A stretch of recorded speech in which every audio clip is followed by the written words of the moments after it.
اگر اس طرح کے کافی نام انہوں نے تیروں کے رکھے ہوئے تھے، 500 کے تیر بولتے ہیں، تو جس جس کے نام پہ نکل آتا نا تیر وہ کامیاب ہوتا، اور جس کے نام پہ تیر نہ نکلتا وہ ناکام ہوتا. اور پھر کہتے تھے بعض علاقوں میں یہ تھا کہ جس کے نام پہ کچھ نہیں نکلتا تھا نا وہی اونٹ کی قیمت بھی ادا کرتا تھا، یعنی اس کے ذمے آتا تھا.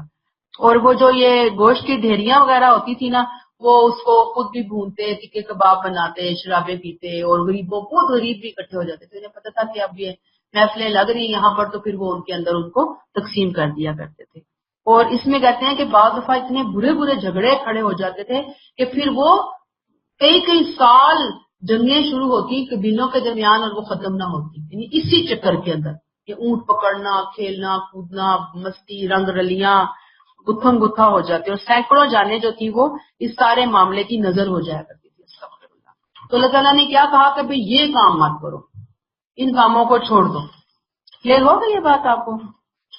پھر کیا فرماتے ہیں اللہ تعالیٰ؟ ذالکم فسق، یہ نافرمانی کے کام ہے.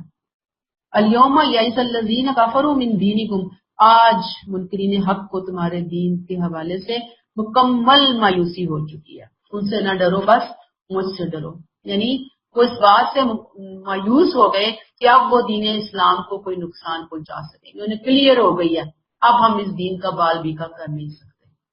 کچھ دو اور کچھ لوگ کے اصول پر کام نہیں ہوگا. اب ان کو پتہ چل گیا کہ اسلام غلبے کی طرف جا رہا ہے اور اس کو بہت فتح مندی حاصل ہوگی. آج کا دن وہ دن، آج کے دن سے مراد یہ ٹائم پیریڈ ایسا ہے کہ اب تو مسلمان وہ ایک بے بسی کی اسٹیج سے، کمزوری کی اسٹیج سے باہر نکل کر آ گئے ہو. لہذا آج کا کیا معاملہ ہے؟ کیا فرماتے ہیں اللہ تعالیٰ؟ الیوم اکملت فلا تخشوهم واخشونی، ان سے نہ ڈرو، اللہ کہتے ہیں مجھ سے ڈرو. الیوم اکملت لکم دینکم واتممت علیکم نعمتی ورضیت لکم الاسلام دینا، آج میں نے تمہارے لیے تمہارا دین پورا کر دیا، تم پر اپنی نعمت تمام کر دی اور تمہارے لیے دین اسلام کو اسلام کی حیثیت سے پسند کر دیا. آج سے مراد یہاں پر کوئی معین دن نہیں ہے، بلکہ وہ ٹائم پیریڈ ہے جس میں یہ سورہ نازل ہوئی ہے. اللہ تعالیٰ کہتے ہیں کہ وہ دن جس کو میں نے نبی کریم صلی اللہ علیہ وسلم پر دینا اقرا کے لفظ سے شروع کیا تھا، آج وہ پورا ہو گیا. اور میں نے تمہارے لیے یہودیت یا نصرانیت نہیں پسند کیا، تمہارے لیے اسلام کو بطور دین پسند کیا، اور اسی کو ہی تم پکڑو اور اس کو تم فالو کرو، اس کو اپنے لیے بہتر بناؤ. یہ تکمیل دین، اصل بات یہ اللہ تعالیٰ کی طرف سے بہت بڑی نعمت ہے. اسی دین کا نام اللہ نے خود اسلام رکھا ہے. کلیئر؟ اب اس کے اوپر پھر اب بحث آ جاتی ہے کہ یہ جو سورہ، یہ جو آیات ہیں، یہ آخری حج کے وہ جو خطبہ حجۃ الوداع کے موقع پر یہ آیات نازل ہوئی ہیں، تو وہ کہتے ہیں کہ اصل میں یہ پہلے آ چکی تھی آیات، اس دن اس کو دوبارہ سے اعلان کروایا گیا تھا ان آیاتوں کو. سب لوگ جمع ہوئے ہوئے تھے نا، لہٰذا کہہ دیا گیا کہ آج تمہارا لیے تمہارا دین مکمل کر دیا. میں نے اس میں بحث ہے، اس علمی نقطہ ہے یہ، ٹھیک ہے. پھر اللہ تعالیٰ مزید کیا کہہ رہے ہیں؟ فمن اضطر فی مخمصۃ غیر متجانف لإثم، جو شخص بھوک سے مجبور ہو کر بغیر گناہ کی طرف مائل ہوئے کوئی حرام چیز کھا لے. دیکھیں ذرا کتنی زبردست بات اللہ تعالیٰ نے کہہ دی، دین کی فلیکسیبلٹی دیکھیں. فإن اللہ غفور رحیم، تو اللہ بخشنے والا ہے اور اس کی شفقت ابدی ہے. یعنی یہ جو حرام چیزیں ہیں ان سے رخصت اٹھائی جا سکتی ہے، لیکن کب؟ جب انسان بالکل ہر طرف سے مایوس ہو چکا ہے، حالت اضطرار بولتے ہیں اس کو. نہ انسان کی خواہش ہے حرام کھانے کی، 1% بھی خواہش نہیں ہے، دل نہیں چاہ رہا، نہ ہی ضرورت کی حد سے آگے بڑھنے والا ہے. استغفر اللہ.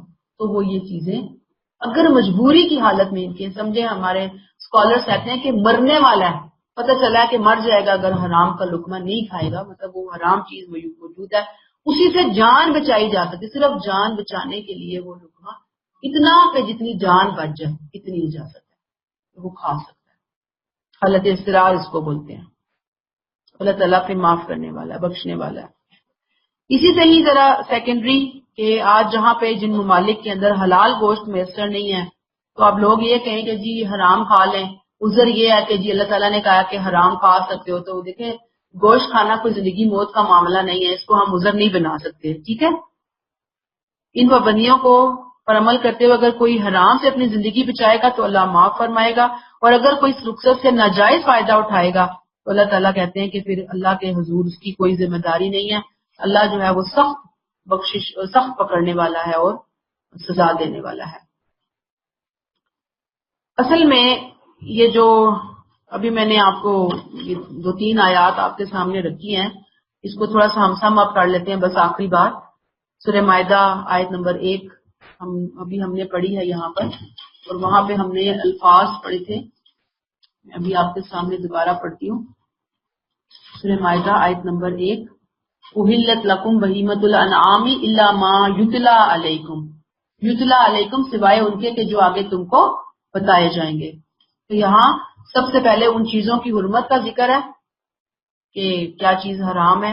میتہ کی تفصیل آ گئی کہ جو طبعی موت سے مرا ہوا جانور ہے، ناگہانی اتفاقی حادثے سے، سب کا حکم جو ہے وہ ایک ہی. اگر کسی کو درندے نے پھاڑا ہے، زندہ بھی پا لیا تو تم اس کو ذبح کر لو. اسی طرح استحان کی قربانی، جوئے کے ذریعے گوشت کی تقسیم، غیر اللہ کے نام پر ذبح کیا ہوا جانور، ان سب کے اندر شرک کی آمیزش ہو جاتی ہے، اس لیے اللہ تعالیٰ نے اس کو منع کیا ہے.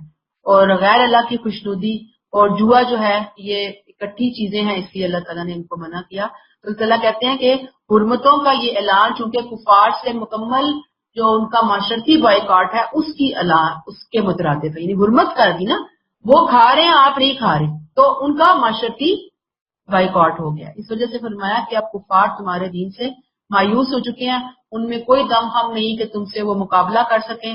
ان کی بالکل پرواہ نہ کرو، میری پرواہ کرو. اس کے بعد مسلمانوں کو خوشخبری کہ اللہ تعالیٰ کا دین مکمل ہو گیا، اپنی شریعت پوری کر دی اللہ تعالیٰ نے. اللہ نے تمہارے لیے اسلام